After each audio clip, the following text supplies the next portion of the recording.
എനിക്ക് ഏറ്റവും മോശമായിട്ടുള്ള എക്സ്പീരിയൻസ് ആയിരുന്നു മദർസകളിൽ ഉണ്ടായിട്ടുള്ളത്. അവിടെ പഠിപ്പിക്കുന്ന കാര്യങ്ങളാണ് കുട്ടികളിൽ ചെറുപ്പം മുതലേ ഇൻജക്റ്റഡ് ആയിക്കൊണ്ടിരിക്കുന്നത്. അതാണ് അവർ വലുതാവും തോറും പുറത്ത് വന്നുകൊണ്ടിരിക്കുന്നത്. കൂടുതൽ ഈ മതപരമായിട്ട് പെൺകുട്ടികൾ പുറത്തു പോകാൻ പാടില്ല, പെൺകുട്ടികളെ അടിച്ചിട്ട് വളർത്തണം എന്നുള്ളതൊരു തെറ്റായ ഒരു കൺസെപ്റ്റാണ്. അത് അങ്ങനെയൊന്നും ആരും പറഞ്ഞിട്ടില്ല. പെൺകുട്ടികളെ പുറത്തിറക്കി കഴിഞ്ഞാൽ എന്താ ബാക്കി നാട്ടുകാരെന്ത് വിചാരിക്കും? നാട്ടുകാരെന്ത് വിചാരിക്കും? നാട്ടുകാരങ്ങനെ പറയും, നാട്ടുകാരിങ്ങനെ പറയും. നാട്ടുകാരല്ലല്ലോ നമുക്ക് ചെലവിനായിരുന്നേ. നാട്ടുകാരാണോ നമ്മുടെ വീട്ടിലെ കാര്യങ്ങൾ നോക്കുന്നത്? നാട്ടുകാർക്ക് വേണ്ട കാര്യങ്ങൾ, എന്തൊക്കെ പ്രശ്നങ്ങൾ എവിടെയുണ്ടോ അതൊക്കെ ഒന്ന് വൈറലാക്കുക. ഒരു പ്രശ്നം വന്നു, ആദ്യം എൻ്റെ അച്ഛനെ അമ്മയും വിളിക്കാം, വിൽ ഗെറ്റ് എ സൊല്യൂഷൻ, അല്ലെങ്കിൽ ദിൽ സ്റ്റാൻഡ് വിത്ത് അസ് എന്നൊരു സാധനമാണ് ആക്ച്വലി പാരന്റ്സ് ക്രിയേറ്റ് ചെയ്ത് കൊടുക്കുന്നത്. എക്സാക്ട്ലി. ഒരു സിറ്റുവേഷൻ വരുമ്പോൾ എൻ്റെ ഫാമിലിനെ അല്ലെങ്കിൽ എൻ്റെ പാരൻസിനെ എനിക്ക് കോൺഫിഡൻറ്റോടുകൂടി വിളിക്കാൻ പറ്റിയാൽ അതാണ് ആ പാരൻസ് ആ കുട്ടികളോട് ചെയ്യുന്ന ഏറ്റവും വലിയ നല്ല കാര്യം. ഞാനിങ്ങനെ പാർട്ട് ടൈം ജോബ് ചെയ്യുന്നു, ഞാൻ അവിടെ പോകുന്നു, ഞാൻ ഇവിടെ പോകുന്നു, ഞാൻ വണ്ടി ഓടിക്കുന്നു, ഇതെല്ലാം അവർ കാണുന്നുണ്ട്. ഇത് നിങ്ങളുടെ മക്കൾക്കും പറ്റും, അതിനുള്ള അവസരം കൊടുത്തൂടെ എന്നാണ്. ബാക്കിയുള്ള പാരൻസ് മക്കളെ റെസ്ട്രിക്ട് ചെയ്ത പോലെ എൻ്റെ ഉമ്മേനെ റെസ്ട്രിക്ട് ചെയ്തിട്ടില്ല. നമ്മൾ ഈ കൂട്ടിലിട്ട് വളർത്തിയാൽ ആണ് അവർക്കൊരു ടെൻഡൻസി ഉണ്ടാവുക പുറത്ത് ചാടാനുള്ളത്. എനിക്ക് മനസ്സിലാക്കിയെടുത്തോളം ഏറ്റവും കൂടുതൽ പെൺകുട്ടികളെ കുറ്റം പറയുന്നത് സ്ത്രീകൾ തന്നെയാണ്.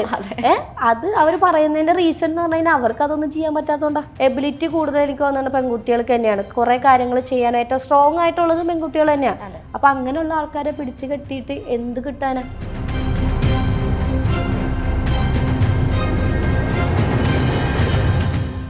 Hi, this is Meenakshi. Welcome to Saina south plus. ഇന്ന് എനിക്ക് ഗസ്റ്റ് ആയിട്ട് കിട്ടിയിരിക്കുന്നത് ഒരു മട്ടാഞ്ചേരിക്കാരിയാണ്, പക്ക കൊച്ചിക്കാരിയാണ് എനിക്ക് കിട്ടിയിരിക്കുന്നത്.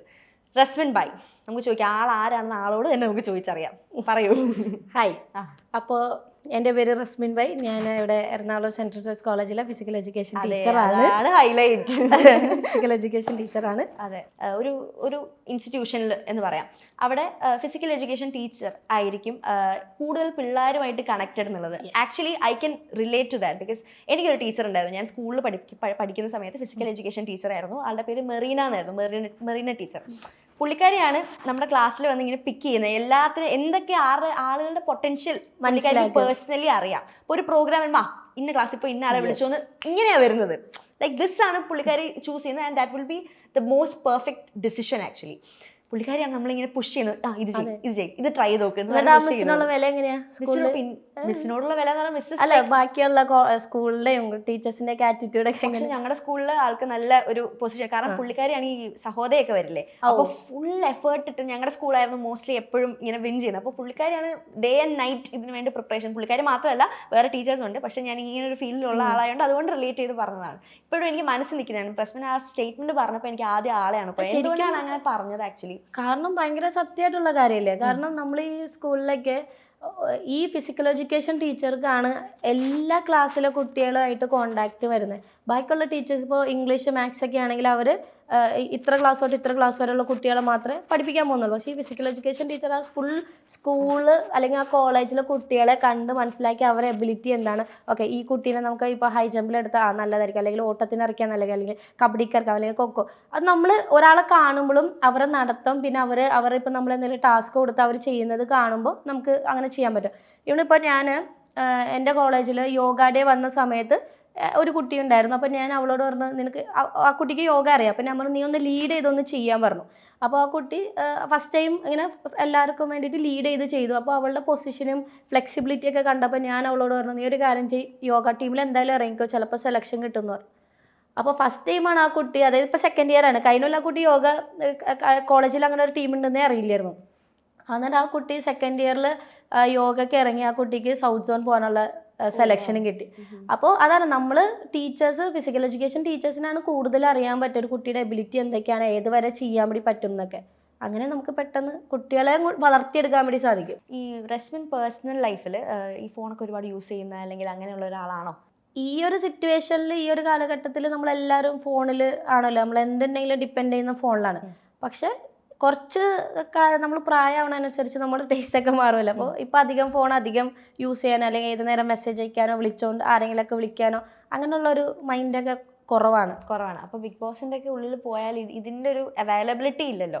അവിടെ ചുറ്റുമുള്ള ആളുകൾ മാത്രമാണ് നമുക്കുള്ള എന്റർടൈൻമെന്റ്. അതെനിക്ക് ഇഷ്ടമാണ്, എന്റർടൈൻമെന്റ് ഇഷ്ടമാണ്, ആൾക്കാരായിട്ട് എൻഗേജ് ചെയ്യാൻ ഇഷ്ടമാണ്, അല്ലെങ്കിൽ ആൾക്കാരെ ഒരു പ്രോഗ്രാമിലേക്ക് എൻഗേജ് ചെയ്യാൻ എനിക്ക് ഭയങ്കര ഇഷ്ടമുള്ള കാര്യമാണ്.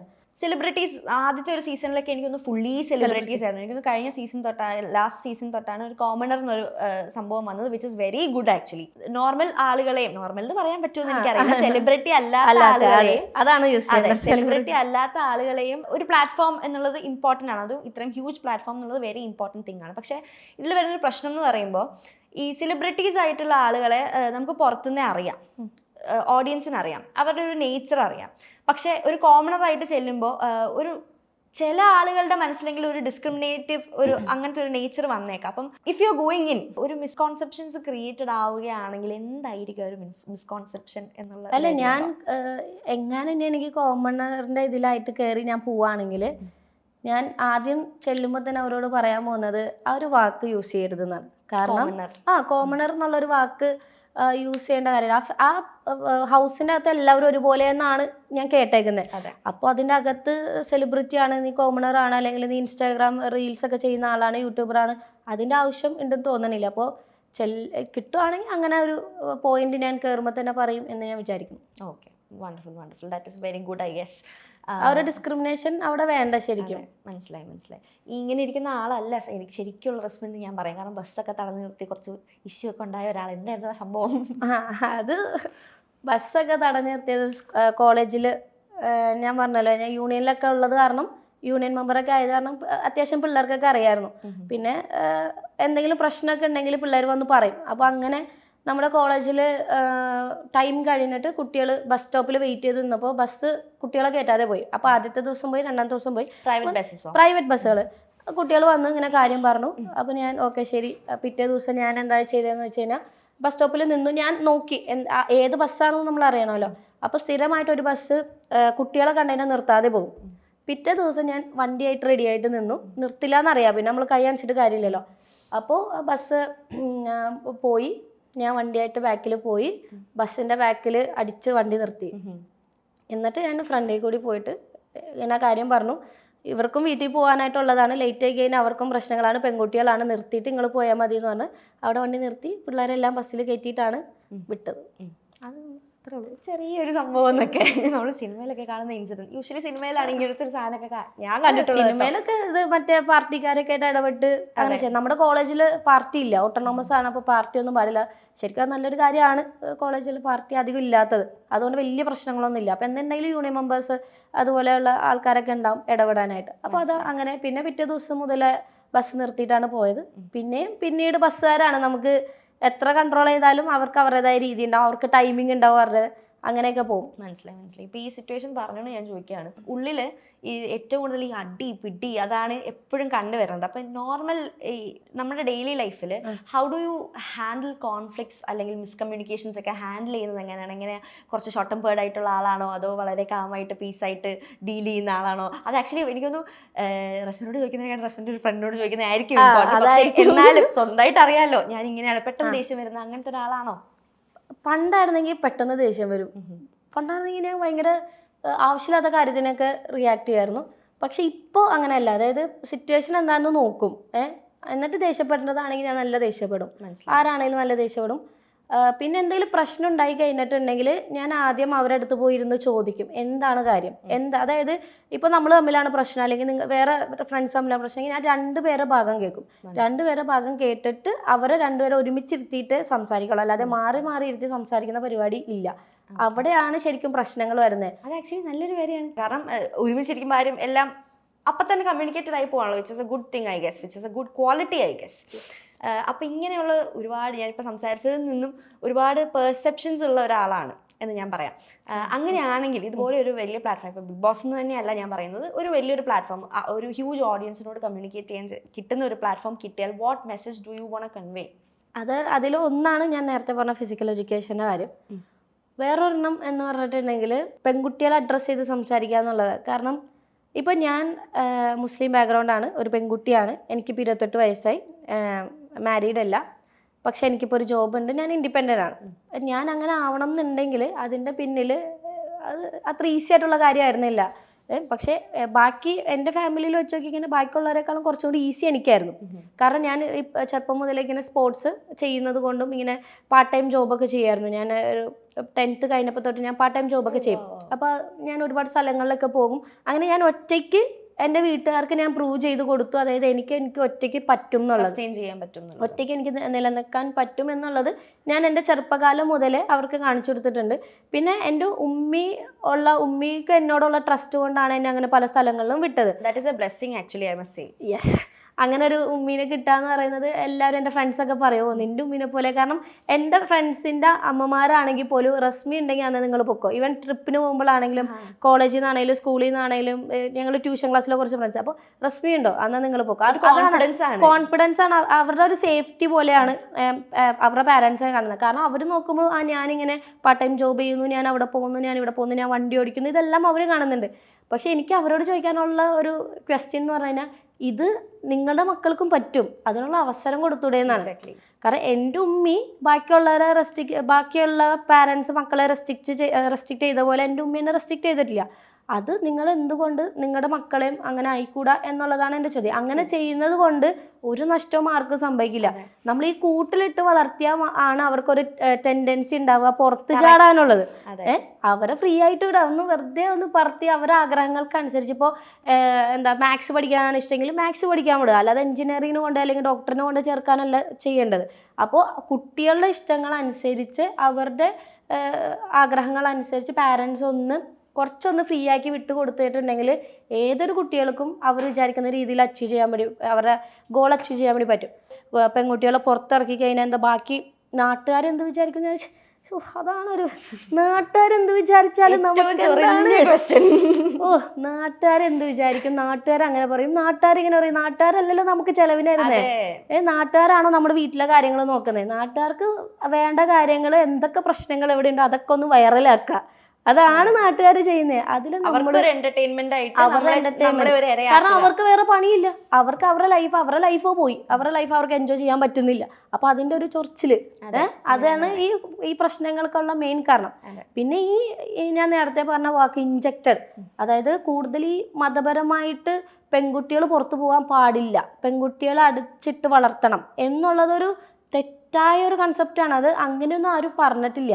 പെൺകുട്ടികളെ മാലാഖമാരെ പോലെയും അല്ലെങ്കിൽ രാജകുമാരികളെ പോലെയും നോക്കണം എന്നാണ് പലരും പറഞ്ഞിട്ടുള്ളത്. പക്ഷേ എനിക്ക് ഏറ്റവും മോശമായിട്ടുള്ള എക്സ്പീരിയൻസ് ആയിരുന്നു മദർസകളിൽ ഉണ്ടായിട്ടുള്ളത്. അവിടെ പഠിപ്പിക്കുന്ന കാര്യങ്ങളാണ് കുട്ടികളിൽ ചെറുപ്പം മുതലേ ഇൻജക്റ്റഡ് ആയിക്കൊണ്ടിരിക്കുന്നത്. അതാണ് അവർ വലുതാവും തോറും പുറത്ത് വന്നുകൊണ്ടിരിക്കുന്നത്. അപ്പോൾ എനിക്ക് ആൾക്കാരോട് കൺവേ ചെയ്യാനുള്ളതെന്ന് വെച്ചിട്ടുണ്ടെങ്കിൽ നിങ്ങൾ നിങ്ങളുടെ കുട്ടികളെ ഫ്രീ ആയിട്ട് വിടുക, പ്രത്യേകിച്ച് പെൺകുട്ടികളെ. അവർക്കും ഉണ്ട് ആഗ്രഹങ്ങൾ, അവർക്ക് ഒരുപാട് ഡ്രീംസ് ഉണ്ട്, അവർക്ക് ഒരുപാട് ഏറ്റവും കൂടുതൽ എബിലിറ്റി കൂടുതൽ എനിക്ക് തോന്നുന്നത് പെൺകുട്ടികൾക്ക് തന്നെയാണ്. കുറേ കാര്യങ്ങൾ ചെയ്യാൻ ഏറ്റവും സ്ട്രോങ് ആയിട്ടുള്ളത് പെൺകുട്ടികൾ തന്നെയാണ്. അപ്പം അങ്ങനെയുള്ള ആൾക്കാരെ പിടിച്ചു കെട്ടിയിട്ട് എന്ത് കിട്ടാനാ? എനിക്കൊന്ന് എപ്പോഴും ആളുകൾ പറയുന്ന ഒരു excuse is that human beings R A social being, അതുകൊണ്ട് നമ്മൾ സൊസൈറ്റിനെ കൺസിഡർ ചെയ്യണം എന്ന് ആളുകൾ പറയും. പക്ഷെ നമ്മുടെ ഇവിടുത്തെ ഒരു സിറ്റുവേഷൻ അനുസരിച്ച് ഭയങ്കര ഒരു ടോക്സിക് മെന്റാലിറ്റി എന്ന് തന്നെ ഞാൻ പറയും. ആരും ഒന്നും വളരുന്നില്ല, അവർ പണ്ട് എവിടെയോ നിൽക്കുന്നതേ ഉള്ളൂ, അവരിങ്ങനെ എത്തിയിട്ടില്ല എന്ന് വേണമെങ്കിൽ പറയാം. ഈ കുട്ടികളെ അടച്ചിടുന്ന സംഭവം പറഞ്ഞാൽ കറക്റ്റ് സെന്റൻസ് ആണ് പറഞ്ഞത്. അതായത് കൂട്ടിലിടുന്നോറും അത് പൊട്ടിക്കാനുള്ള ഒരു ടെൻഡൻസിയെ വരത്തുള്ളൂ.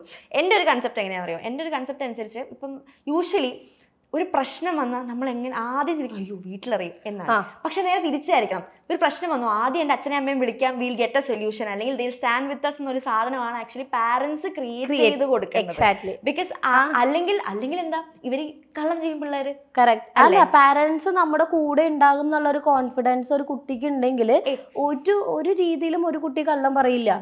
ആവശ്യമില്ല, അതിന് നീഡില്ലാത്ത. ഇപ്പം പിള്ളേർ കള്ളം പറയുന്ന റീസൺ എന്താ? പേടി കൊണ്ടിട്ടല്ലേ കള്ളം പറയുന്നത്. ആ പേടി എന്നുള്ള എലമെന്റ് ഇല്ല, ഒരു സ്പേസ് ഉണ്ട് എന്നുണ്ടെങ്കിൽ അത് ഭയങ്കര കാര്യമാണ്. ഇപ്പം എൻ്റെ ഉമ്മയെന്ന് പറഞ്ഞു കഴിഞ്ഞാൽ സ്കൂൾ വിട്ട് വന്നതിന് എന്തൊക്കെ സംഭവിച്ചു എന്നൊക്കെ അങ്ങനെ കൂടുതൽ ഇരുന്ന് ചോദിക്കൊന്നുമില്ല. പക്ഷെ എന്നാലും ഞങ്ങളായിട്ട് പോലും ഉമ്മ ഇന്ന് അങ്ങനെ ഉണ്ടായി, ഇങ്ങനെ ഉണ്ടായി, അങ്ങനെ സംഭവിച്ചു എന്നൊക്കെ പറയും. അപ്പോൾ ഇവനിപ്പോൾ എൻ്റെ അനിയന് ഇങ്ങനെ ഒരു പ്രേമൊക്കെ ഉണ്ടായ സമയത്താണെങ്കിലും അവരും വീട്ടിൽ വന്ന് കാര്യങ്ങളൊക്കെ ഇങ്ങനെ പറയും. അപ്പോൾ ശരിക്കും ഇങ്ങനെ നമ്മൾ ഓപ്പൺ ആയിട്ടുള്ള കമ്മ്യൂണിക്കേഷൻ നമ്മൾ കുട്ടികളായിട്ട് വെക്കണം. എന്നാൽ മാത്രമേ അവർക്കും നമ്മളോടൊരു ട്രസ്റ്റും നമുക്കും അവരോടൊരു ട്രസ്റ്റ് ഉണ്ടാവുള്ളൂ. അങ്ങനെയുള്ള ഫാമിലീസ് ആണെങ്കിൽ പ്രശ്നങ്ങളൊന്നും അധികം ഉണ്ടാവില്ല. എന്ത് പ്രശ്നം വന്നാലും കൂടെ നിൽക്കുന്ന ഒരു സാധനം. അത് മീനാക്ഷി പറഞ്ഞ പോയിന്റ് ഭയങ്കര കറക്റ്റ്. എന്തെങ്കിലും പ്രശ്നം ഉണ്ടായാൽ നമ്മൾ ആദ്യം വിളിക്കാൻ നമുക്ക് ഏറ്റവും കംഫർട്ടബിൾ ആയിട്ടുള്ള ആളാണ്. അത് ഏറ്റവും കംഫർട്ടബിൾ ഈ ലോകത്ത് നമ്മുടെ പാരന്റ്സ് കഴിഞ്ഞിട്ടേ നമുക്കുള്ളൂ. ഈവൻ ഫ്രണ്ട്സ് ഉണ്ടെങ്കിൽ പോലും നമ്മൾ ഫ്രണ്ട്സ് ഓരോ ടൈമിൽ ഓരോരുത്തരാണ്. അത് ഫ്രണ്ട്സ് എന്ന് പറയുന്നത് ചിലപ്പോൾ ടെമ്പററി ആണ്, വളരെ റെയർ കേസിൽ മാത്രമേ പെർമനന്റ് ആയിട്ട് ഉണ്ടാവുള്ളൂ. പക്ഷെ നമ്മുടെ കൂടെ എപ്പോഴും പെർമനന്റ് ആയിട്ട് ഉണ്ടാവുന്നത് നമ്മുടെ ഫാമിലി മെമ്പേഴ്സ് തന്നെ. അപ്പോൾ ഒരു സിറ്റുവേഷൻ വരുമ്പോൾ എൻ്റെ ഫാമിലിനെ അല്ലെങ്കിൽ എൻ്റെ പാരൻസിനെ എനിക്ക് കോൺഫിഡൻറ്റോടുകൂടി വിളിക്കാൻ പറ്റിയാൽ അതാണ് ആ പാരൻസ് ആ കുട്ടികളോട് ചെയ്യുന്ന ഏറ്റവും വലിയ നല്ല കാര്യം. എക്സാക്ട്ലി. നമ്മൾ ചെറുതായിട്ട് വിഷയത്തിൽ നിന്ന് തന്നെ മാറി, പക്ഷേ ദിസ് ഇസ് വെരി ഇമ്പോർട്ടൻറ്റ്. അതുകൊണ്ട് കുഴപ്പമില്ല. ഞാൻ ചോദിക്കാൻ വന്നത് എന്താണെന്ന് വെച്ചാൽ, ഇപ്പം ഇതുപോലൊരു പ്ലാറ്റ്ഫോമിനെ പറ്റി നമ്മൾ സംസാരിച്ചതുകൊണ്ട് ചോദിക്കുകയാണ്. അതായത് ഇത് ഫോളോ ചെയ്തിരുന്നോ? സീസൺസ് ഫോളോ ചെയ്തിട്ടുണ്ടെങ്കിൽ ഏത് സീസണാണ് കുറച്ച് ഇഷ്ടം കൂടുതൽ എന്നുണ്ടോ?